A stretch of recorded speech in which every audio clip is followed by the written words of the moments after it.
오늘 우리가 함께 보실 하나님의 말씀은 빌립보서 3장 1절에서 9절까지의 말씀입니다. 신약성경 321페이지 전으로 있습니다. 빌립보서 3장 1절에서 9절까지의 말씀을 저와 여러분이 한 절씩 번갈아 가며 교독하겠습니다. 끝으로 나의 형제들아, 주 안에서 기뻐하라. 너에게 같은 말을 쓰는 것이 내게는 수고로움이 없고 너희에게는 안전하니라.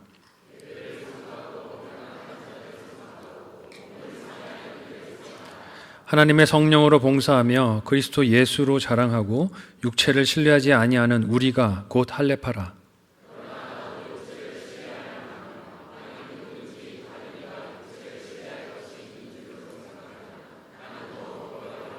나는 8일 만에 할례를 받고 이스라엘 족속이요 베냐민 지파요 히브리인 중에 히브리인이요 율법으로는 바리새인이요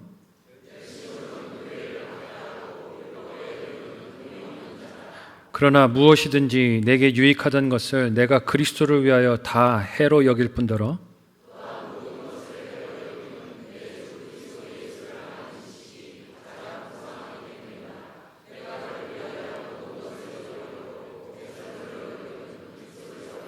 다 같이 읽겠습니다. 그 안에서 발견되려 함이니 내가 가진 의는 율법에서 난 것이 아니요 오직 그리스도를 믿음으로 말미암은 것이니 곧 믿음으로 하나님께로부터 난 의라. 아멘. 함께 읽은 본문의 말씀으로 예수를 아는 지식이란 제목으로 말씀 나누도록 하겠습니다. 오늘 우리가 사는 시대를 표현하는 여러 가지 방식들이 있습니다.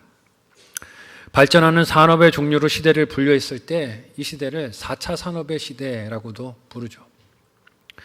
또한 많은 힘이 정보에서 비롯되기 때문에 정보화 시대라고도 말을 합니다.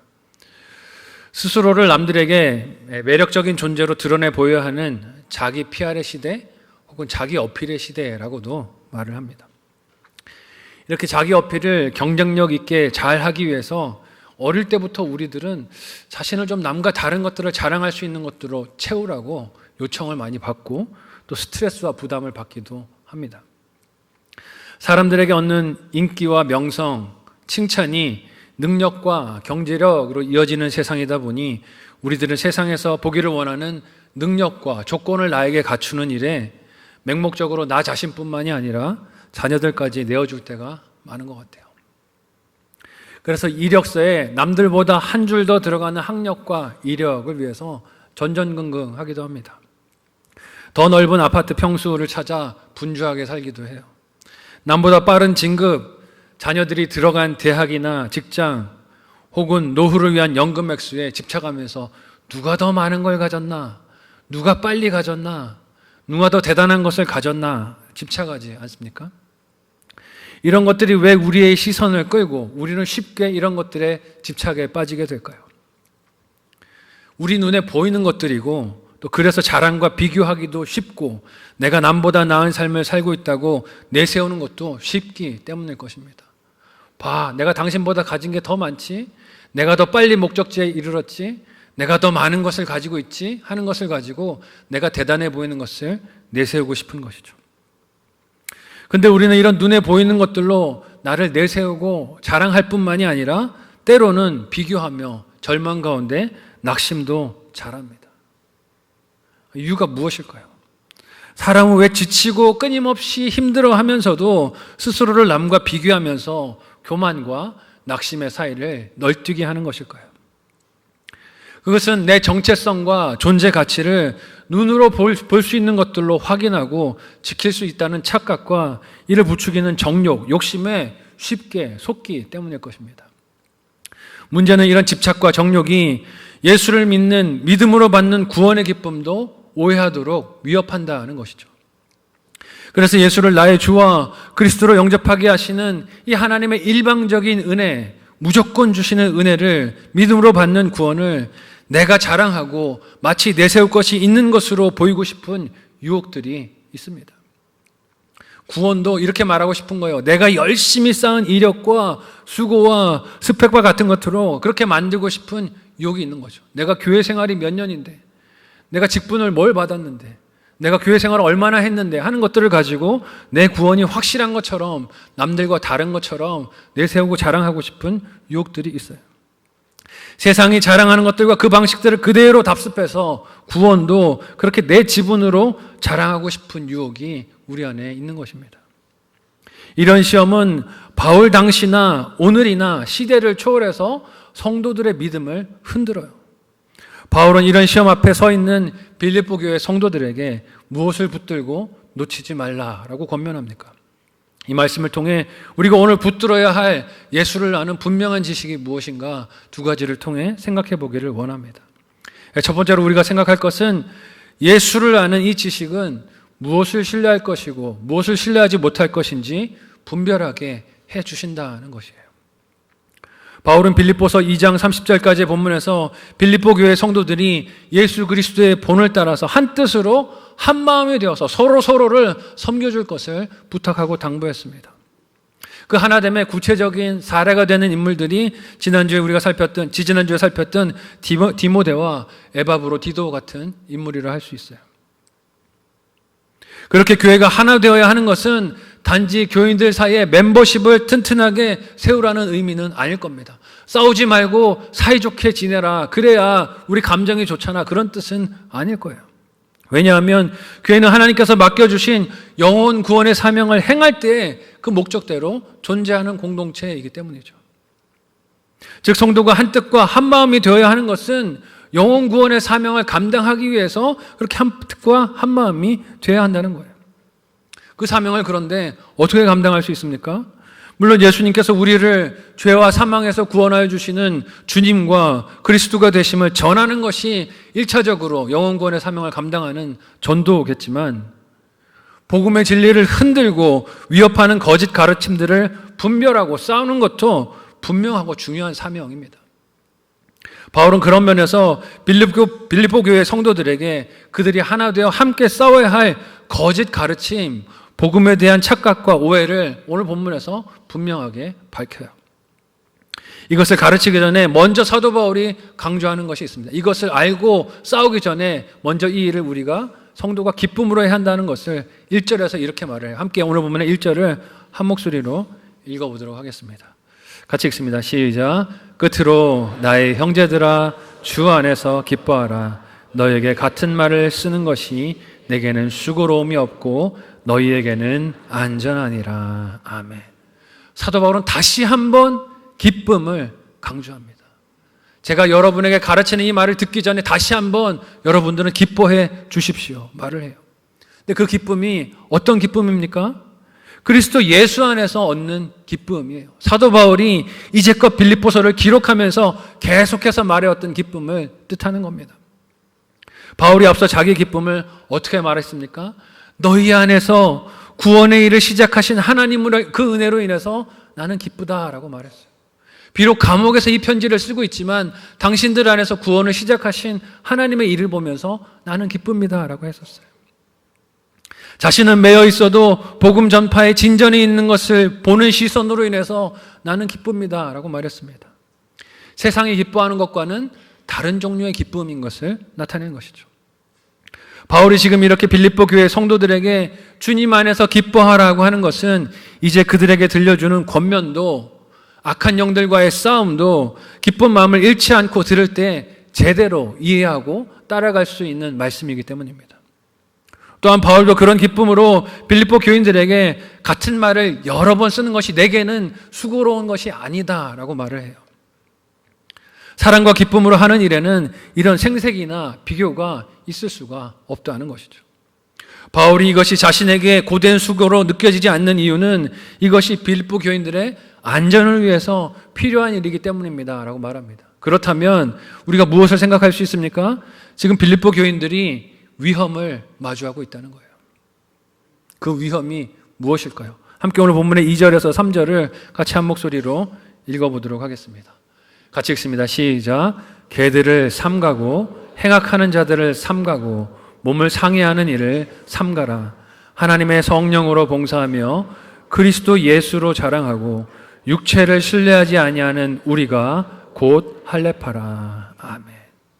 이 빌립보 교회 안에 문제는요, 단지 내부에서 성도들끼리 다투는 문제만 있었던 게 아닌 걸 알 수 있어요. 사실 바울이 그들에게 힘써 연합을 강조한 것은 그들이 한마음이 돼서 싸워야 할 대상이 교묘하고 집요하기 때문입니다. 읽은 2절 말씀에서 사도 바울은 삼가라라는 단어를 무려 3번이나 반복해서 써서 강조합니다. 그만큼 주의해야 한다는 거예요. 이거 분별하지 않으면 큰일 난다는 것입니다. 바울이 삼가하라고 한 것이 무엇입니까? 첫째는 개들이고, 둘째는 행악하는 자들이며, 셋째는 자기 몸을 상해하는 일이라고 합니다. 이것은 각각이 상징하는 바들이 다 따로 있는 것이 아니라 복음을 왜곡해서 가르치는 거짓 교사들의 다른 관점을 뜻하는 거예요. 왜냐하면 그들이 주장하는 바가 각각 다르게 보여도 결국은 예수님만 믿음으로 구원을 받는다는 복음을 다른 논리와 주장으로 변질시키는 것에는 이 거짓 교사들의 생각이 다르지가 않기 때문입니다. 사도 바울이 개들이라고 비유하는 대상이 누구일까요? 요즘이야 개를 반려동물이라고 부르고 애완견이라고 부르면서 마치 가족처럼 친근하게 집안에다 두고 내가 먹던 것도 주고 데리고 다니면서 산책도 시키고 그렇게 반려동물이라고 부르지만 바울 당시의 개들은 거리에서 주인도 없이 떠돌아다니며 짐승의 죽은 시체나 버려진 음식들을 먹는 동물들이었습니다. 특히 유대인들은 그들의 정결법에 따라 죽은 시체들은 사람이든 짐승이든 다 멀리해야 했는데 개들은 어떻습니까? 그런 것들을 음식으로 삼으니 부정한 대상이죠. 자신들을 부정하게 만들 수 있는 존재인 것입니다. 그래서 혐오의 대상이었어요. 그리고 유대인들은 자신들이 부정하다라고 여기는 자들을 빗대어서 개들이라고 비유해서 말하기도 했습니다. 보통은 이방인들이 개들로 비유가 되었죠. 근데 바울이 여기서 지금 이 표현을 쓰고 있어요. 개들을 삼가라. 누구를 뜻할까요? 그들은 거꾸로 유대인들을 뜻합니다. 유대교에서 기독교로 개종한 사람들로 오직 예수가 주와 그리스도가 되심을 믿음으로만 구원받는 것이 아니라 뭐도 필요하다는 거예요?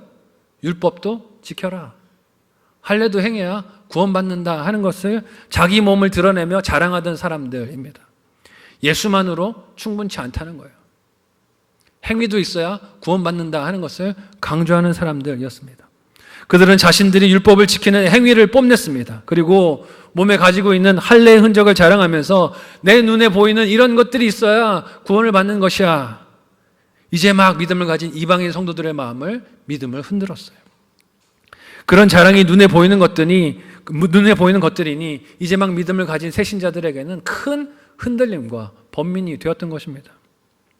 거기에 행악하는 자들이란 예수를 믿었으니 그 이후로는 하는 모든 일들이 다 상관이 없는 것이다. 구원과 상관이 없다. 예수 믿은 이후에 하는 모든 행동들은 다 죄가 아니다 라고 주장하는 이원론 사상에서 회락주의의 극단을 지지하는 사람들을 뜻합니다. 여러분, 오늘날에도 이런 이단들이 있어요. 소위 구원파라고 불리는 이단들. 예수 믿은 이후에 하는 모든 일들은 죄가 아니니 상관없다라고 말하는 종류의 이단들이 이런 종류의 거짓 교사들입니다. 완전 반대 양극단의 이단도 있어요. 몸을 상해하는 자들이란 쾌락주의와 정반대로 극단으로 육체를 다 악하고 저급한 것으로 여기면서 금욕주의를 주장하는 거짓 교사들입니다. 뭔가를 고행하고 인내해야 하나님이 기뻐하신다 하면서 그래야 구원을 얻는다라고 주장하는 거짓 교사들이에요. 모두가 다 복음을 인간이 겉으로 자랑해서 내세울 수 있는 근거들을 만들고 내세우려고 하는 사람들입니다. 바울은 이런 거짓 교사들을 반복해서 삼가라, 삼가라, 삼가라 하고 강조하며 진정한 할례파는 하나님의 성령으로 봉사하면서 오직 예수만 자랑하고 육체를 신뢰하지 않는 자신과 빌립보 교인들 같은 성도인 것을 강조해요. 여러분, 이 말을 빌립보 교인들에게 지금 하고 있는 이유가 무엇일까요? 빌립보 교인들을 포함해서 여러 교회의 성도들이 거짓 교사들이 내세운 육체의 자랑에 마음을 빼앗겼기 때문입니다. 저렇게 살면 구원받는 건데 나는 예수만 믿어서 구원받는 거 너무 약해 보여. 마음이 흔들리는 것이죠. 그래서 들었던 복음을 망각했기 때문입니다. 그래서 바울은 그들이 흔들린 눈에 그 보이는 육체적인 자랑의 조건들이 허망한 것임을 자신의 이야기로 간증해서 전해요. 함께 오늘 본문의 4절에서 6절을 같이 한 목소리로 읽어보도록 하겠습니다. 같이 읽습니다. 시작. 그러나 나도 육체를 신뢰할 만하며 만일 누구든지 다른 이가 육체를 신뢰할 것이 있는 줄로 생각하면 나는 더욱 그러하리니 나는 8일 만에 할례를 받고 이스라엘 족속이요 베냐민 지파요 히브리인 중에 히브리인이요 율법으로는 바리새인이요 열심으로는 교회를 박해하고 율법의 의로는 흠이 없는 자라. 빌립보 교인들이 혹했던 그 육체의 자랑이 사도 바울에게 차고 넘친다는 걸 말하는 거예요. 자신은 태어난 지 8일 만에 할례를 받은 자라고 말하는데 이게 무슨 뜻입니까? 오늘날로 말하자면 나 모태신앙이다 이 뜻이에요. 태어나자마자 교회 다녔다. 내가 알기도 전에 나는 하나님 믿는 자였다 하는 것을 자랑하는 것입니다. 왜냐하면 당시에 이방인이었다가 유대인이 된 자들은 성인이 되어서 할례를 받았어요. 근데 사도 바울은 어떻다는 거예요? 나는 난 지 8일 만에 아기 때 할례를 받았다는 거예요. 급이 다르다는 거예요. 자랑하는 자들과 나는 급이 달라 이런 걸 말하는 것이죠. 정통 유대인이 된 흔적이 태어나는 순간부터 나에게 있었다는 것입니다. 게다가 베냐민 지파라는 것은 이스라엘의 초대 왕인 사울 왕의 가문에서 태어난 혈통적으로 이방인과 섞임이 없는 순혈이라는 것을 뜻하는 것입니다. 율법으로 바리새인이라는 것은 어렸을 때부터 유대인들이 받는 모든 말씀 교육을 모국어인 히브리어로 받아서 종교적으로도 흠결이 없다는 뜻이에요. 게다가 모태신앙이라 어쩔 수 없이 끌려다니는 형식적인 종교 생활을 한 것이 아니라 자신의 열심이 대단해서 교회를 박해하기까지 했다라고 합니다. 여러분 보통 저도 모태신앙이지만 모태신앙들의 모습이 좀 어떻습니까? 교회를 수동적으로 끌려다녀요.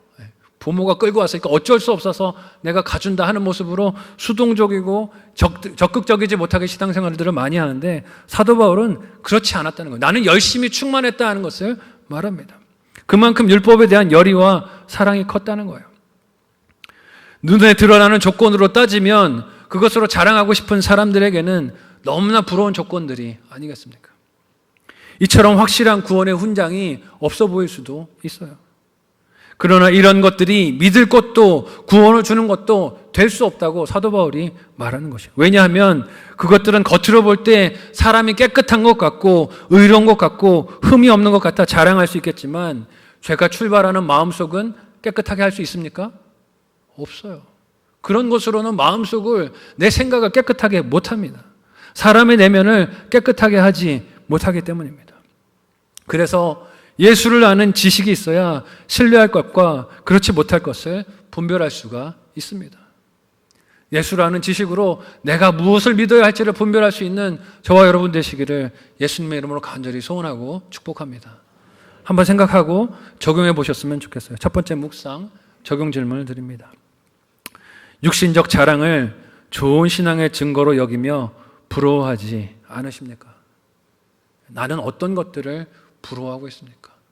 어떤 사람들이 예수 믿었더니 이런 거 저런 거 잘 되었더라, 이런 거 형통했더라 하는 말하는 것들을 부러워하면서 내 믿음을 약한 것이라 생각하고 낙심하지는 않는지 돌아보셨으면 좋겠어요. 두 번째로 예수를 아는 지식, 예수님 아는 이 지식은 내 참된 자아가 무엇인지를 찾게 하시는 은혜인 것을 오늘 말씀을 통하여 봅니다.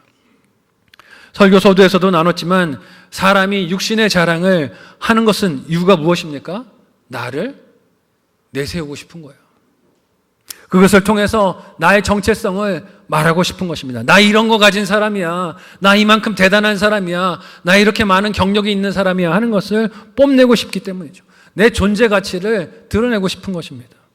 심지어는 신앙생활도 여러분 그런 자랑의 도구가 될 수 있어요. 열심히 예배드리고 기도하고 봉사하는 것 중요하고 귀한 일이지만 이것이 다른 종류의 육신의 자랑이 될 수 있습니다. 너 신앙생활 얼마나 했어? 나는 이 교회 온 지 20, 30년이 넘었어. 이게 육신의 자랑이 될 수 있다는 거예요. 세상 가치 기준에서 자랑할 것을 찾다가 종교적인 열심으로 나를 드러내 높이고 인정받고 싶은 유혹에 우리 쉽게 넘어질 수 있습니다. 그래서 바울은 거짓 교사들이 자랑하는 육신적인 자랑과 비교할 때 충분히 더 우월한 자신의 조건을 열거한 이후에 진짜 드러내고 싶은 것을 오늘 본문에서 이렇게 증거합니다. 그게 무엇입니까? 함께 오늘 본문의 7절에서 9절을 같이 한 목소리로 읽어보도록 하겠습니다. 함께 읽습니다. 시작. 그러나 무엇이든지 내게 유익하던 것을 내가 그리스도를 위하여 다 해로 여길 뿐더러 또한 모든 것을 해로 여김은 내 주 그리스도 예수를 아는 지식이 가장 고상하기 때문이라.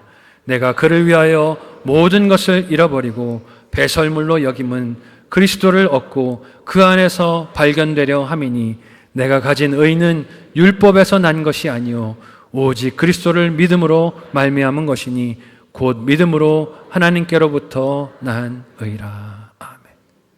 여러분, 거짓 교사들이 자랑했던 육신적인 자랑과 조건들에 마음이 흔들렸던 빌립보 교인들은 사도 바울이 지금 편지로 쓰고 있는 바울의 육신적인 조건들을 보고 놀라지 않았을까요? 와, 우리 바울 대단하다. 이렇게 대단한 조건들을 갖추고 있었구나 생각할 수 있었을 거예요. 할례와 율법 준수를 자랑하던 유대 출신의 교사들은 비교 대상도 되지 않는 사도 바울의 자랑할 거리가 있구나 생각했을 것입니다. 얼마나 그들이 자랑했던 조건에 비하면 대단하고 높은 수준의 모습과 사도 바울의 형편입니까? 어쩌면 그 거짓 교사들에게 사도 바울의 대단함을 이야기하면서 그 코를 납작하게 해주고 싶을지도 모르는 일입니다. 근데 바울이 이 대단한 자랑들이 그에게 있으면서도 하고자 하는 말의 요지가 무엇이라고 합니까? 바울은 그렇게 빌립보 교인들이 놀랍고 대단하게 여길 자신의 육신의 자랑의 조건을 예수님을 위해, 그리스도를 위해 전부 다 해로 여긴다라고 말해요. 빌립보 교인들이 생각할 때 바울의 이런 말이 이상하지 않았을까요? 자랑할 수 있는데 왜 그게 해가 됩니까? 그게 왜 불편한 일이 됩니까? 물어볼 수 있어요. 어떤 이유로 사도 바울이 해롭다라고 하는 것일까요? 그것은 바울이 말하듯이 예수님께서 주와 그리스도 되심을 아는 일에 전혀 유익이 되지 않기 때문입니다. 왜냐하면 그 육신적인 조건들이 자랑이 되면 예수님을 온전히 의지할 수 있습니까? 없습니까? 없지요. 예수님을 자랑할 필요가 뭐가 있습니까? 내 육신으로 이런 거를 잘한다라고 자랑할 수 있을 거예요. 온전히 의지하고 믿는 분이 아닌 예수님은 우리의 진정한 구원자가 되실 수 없는 거예요. 그래서 바울은 오직 예수만을 위해 다른 모든 것을 잃어버리고 배설물로 여긴다라고 합니다. 여러분, 이 배설물이라는 말이 무슨 뜻인지 모르는 분 있으십니까? 제가 참 제 입으로는 말 못하겠습니다. 네. 이 배설물 모르는 분 없을 거예요. 굳이 설명할 필요 없습니다. 복음을 대적하는 거짓 교사들은 바울이 배설물로 여기는 것들을 자랑으로 여기고 구원 성취를 위하여 필요한 조건으로 주장을 하지만 사도 바울은 결코 아니다라고 강조하는 것이에요. 바울이 그렇게 강하게 육신의 자랑들을 부정하는 이유가 무엇입니까? 오늘 본문에서 그것은 오직 그리스도를 얻고 그 안에서 발견되기 위함이다라고 말을 해요. 여기서 우리가 알 수 있는 우리 스스로의 자아와 존재 가치가 무엇입니까? 한번 따라해 보실까요? 예수 그리스도. 예수 그리스도만 우리의 자아이고 존재 가치인 줄 믿으시기 바랍니다. 예수가 아니면 아무리 오래 장수해도 소용이 없는 거예요. 예수가 아니면 많은 권세와 물질적인 능력을 가지고 있어도 하등 소용이 없는 것입니다. 바울이 오직 그리스도를 얻고 그 안에서 발견되기를 위한다라고 원한다라고 하는 이 말은 소위 자기 피할 시대를 사는 우리들의 마음과 가치관을 엄하게 꾸짖으시는 하나님의 음성이기도 합니다. 왜 다른 데서 자꾸만 네 존재 가치를 찾으려고 하니? 물어보시는 거예요. 왜냐하면 우리는 예수 안에 발견되는 나를 찾고 기뻐하기보다 육신의 자랑거리가 없는 나를 보며 슬퍼하고 낙심에 빠질 때가 많기 때문입니다.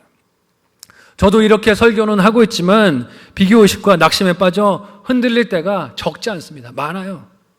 이 흔들림은 과거 완료형이 아니라 계속되는 현재 진행형입니다. 특히 저희 가정은 자녀가 어리잖아요. 어디 가서 사람들이 저한테 물어보세요. 자녀가 나이가 어떻게 되세요? 8살이요. 깜짝 놀라세요. 예? 8살이요. 깜짝 놀라세요. 아니, 최소한 중고등학교, 대학은 갔을 것 같은데 8살이에요. 그러면 깜짝 놀라세요. 왜 그런지 이유를 우리 성도님들은 아시잖아요. 오랫동안 저희 가정에 자녀가 없었고 기다리던 중에 말씀을 묵상하면서 또 자녀를 입양으로 마음으로 낳는 적용을 했어요. 저의 존재 가치를 자녀 유무에서 찾으려고 하고 괴로워했을 때 하나님께서 말씀의 은혜로 찾아와 주셨고, 그래서 이제 하나님의 말씀의 은혜를 따라 자녀를 입양하고 마음에 저희 가정에 기쁨이 있었어요. 그런데 자녀가 생기고 나니 또 다른 비교의식이 찾아오는 거죠. 어떤 비교의식일까요? 남들은 다 키웠어요. 결혼시켰어요. 결혼시키고 이제 막 청첩장을 저한테 보내기도 해요. 그런데 저희 딸은 초등학교 1학년이 됐어요. 얘 언제 결혼시키지? 손주는 볼 수 있을까? 이런 생각이 들고 비교와 염려의식이, 걱정이 밀려오는 것입니다. 여러분, 왜 이런 걱정에 마음이 흔들릴까요? 나의 위치와 존재의 의미를 자꾸만 다른 사람들의 형편과 상황에 빗대어 찾고 확인하려는 생각 때문이 아니겠습니까? 왜 우리는 끊임없이 나 자신을 남과 이렇게 비교하는 것일까요? 이는 내가 누구인지를 묻는 세상에 나를 세상이 요구하는 방식대로 보여주는 포장지에만 신경을 쓰기 때문입니다. 내 내면이 아니라 겉포장지가 어떤지를 생각하느라고 비교의식 때문에 괴로움을 사는 것이죠. 그래서 내가 무슨 직함을 갖고 있는지, 무엇을 소유하고 있는지, 업적이 무엇인지, 남과 다른 육신의 자랑이 무엇인지를 보여주면서 그렇게 나를 나타내려고 하는 거예요. 그러나 바울은 자신의 그런 자랑을 모두 다 해로운 것, 배설물이라고 합니다. 이유가 무엇입니까?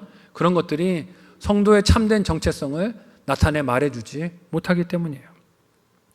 바울은 자신의 의가 율법에서 말미암은 것이 아니라 오직 그리스도를 믿는 믿음으로 말미암았다라고 합니다. 이유가 무엇입니까? 율법은 누가 지켜야 돼요? 사람이 지켜야 됩니다. 사람이 지킴으로 율법의 의를 나타내야 하는데 죄인인 사람은 그 힘으로 이 율법을 지킬 수 있습니까? 없습니까? 없어요. 지킬 수 없습니다. 반면에 그리스도를 믿는 믿음은 그 의를 누가 나타냅니까? 믿음의 대상이신 예수 그리스도가 나타내시는 줄 믿으시기 바랍니다. 사람이 아니라 예수님이 그 사람의 의를 드러내 주시는 거예요. 그래서 흔들리는 사람의 행위나 마음처럼 흔들림이 없어요. 신실합니다.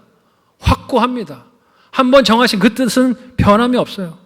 그래서 바울은 이런 신실하신 예수 안에서 자신이 발견되는 길을 택하고 나는 이것을 기뻐할 것입니다 라고 선포하는 거예요.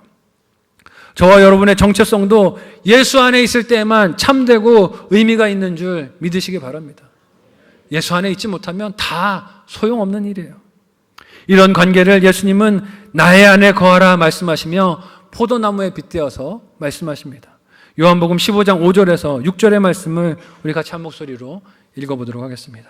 같이 읽습니다. 시작. 나는 포도나무요 너희는 가지라.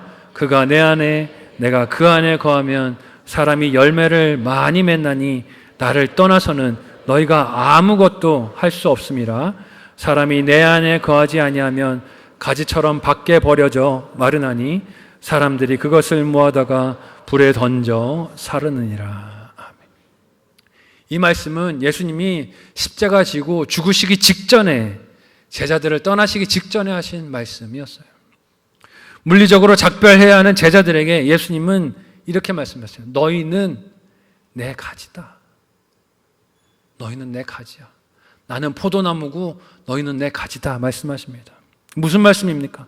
비록 육신적으로는 떠나게 되더라도 그들은 예수 안에 있는 존재라는 것이에요. 그러면 어떻게 성도가 예수 안에 거하는 것일까요? 예수 그리스도의 몸을 이루는 이 교회를 우리는 교회 공동체라고 부릅니다. 이 교회 공동체에 잘 속하는 것이 예수 안에 붙어 있는 것인 줄 믿으시기 바랍니다. 교회 안에, 공동체 안에 잘 붙어 있는 거예요. 예수를 믿는 신앙은 혼자의 힘으로 지키고 유지할 수 없습니다.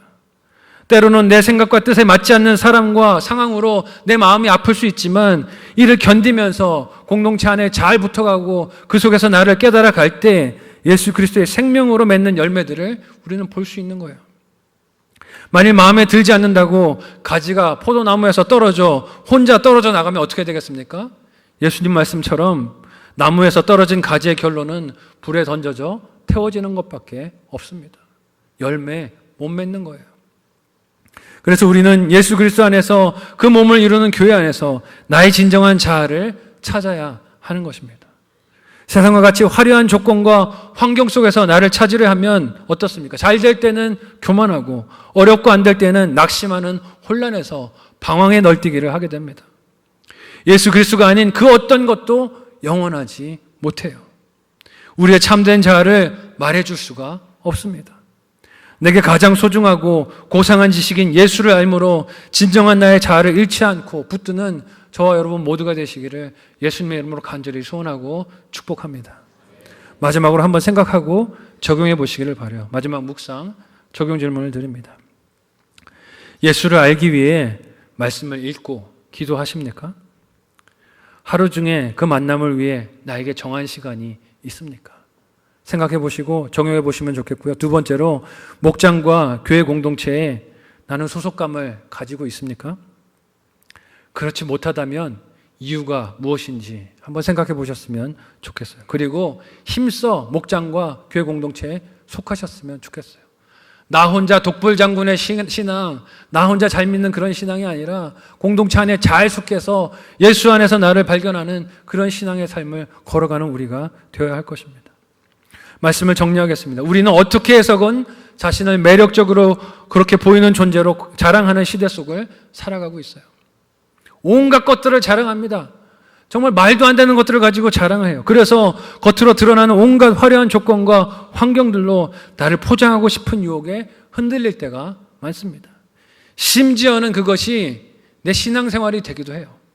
내가 교회 얼마나 오래 나왔는데, 예배를 얼마나 많이 드리는데, 기도를 얼마나 오래 하는데, 성경을 얼마나 많이 읽었는데, 이것을 가지고도 나를 드러내려고 하는 경건생활이 되기도 합니다.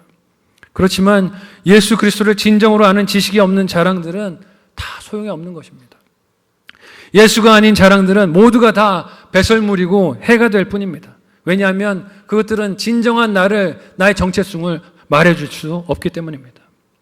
바울은 예수 그리스도를 아는 지식이 가장 고상하며 그 안에서 발견되는 자신의 자아 외에는 그 어떤 것도 내 자랑이 될 수 없다라고 고백합니다. 바울의 이 고백이 저와 여러분의 고백이 되시기를 예수님의 이름으로 간절히 소원하고 축복합니다.